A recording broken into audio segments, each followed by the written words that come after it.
Okay, so thought I'd continue down the path of doing little quick review videos of mods and stuff. This is mainly for the request of Dan on Pinball Info because he was asking about it, and I thought why not just do a video, it'd be much better, much easier to explain, much easier. So everyone who's got a Lord of the Rings knows it's an amazing game, you know, really deep, great rule set, great gameplay. There's a huge amount of mods you can get to. I mean, on mine, for example, I haven't done a huge amount yet, but I've got lighted speaker panels with the ring inserts and a colour DMD, which is really nice. And the biggest bane, I think, of this game, which is part of Stern's cost cutting, is the Palantir Globe. Now, here we go, I've got the stock one over here, just on my Twilight Zone. Here's the original globe.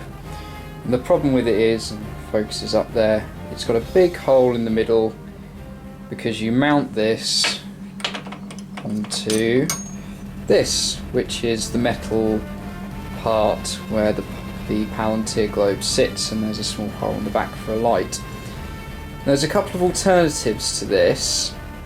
The first one, which I'm just going to go through quickly, and Dan, this is mainly for the benefit of you, is a replacement globe I got from Pinball Centre, which I could never work out how to install. I actually bought this while the game was with a friend because he owned it at the time, and it was a thank you for something. But this is it. It's basically about the same size as the original, but the big benefit is it doesn't have the big hole drilled up the middle for mounting.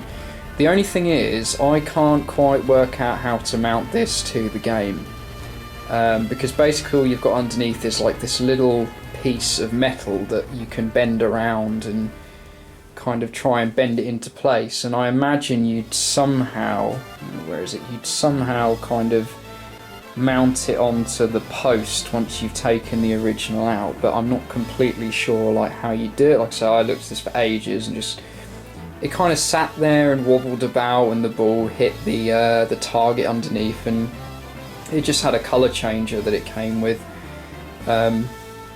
So if you can work out how to mount it, I think definitely looks better than the original one, because there's no great big post in the middle. But yeah, not a bad alternative. The best alternative, which I've actually got installed at the game at the moment, is Jay's Palantir Globe. So I have to come up a bit, you can see it better, there we go. So this has, like say, an insert of the actual Eye of Sauron itself. It looks really effective, especially when it lights up. It was quite pricey. I think it was $150 plus shipping, and I live in the UK, so the shipping wasn't exactly cheap, but this is 100 times better than the original globe, and you know, 100 times better than that other one I was just looking at as well. It comes with its own mounting, so if I bring the camera around you can see this has a whole kind of metal, same as the metal piece I was showing earlier.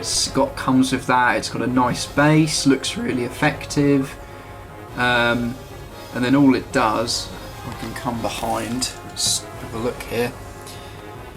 It has a wire out the back just there, which is just a connector which you connect up, and then it connects up into the original light socket, and that's how it's powered.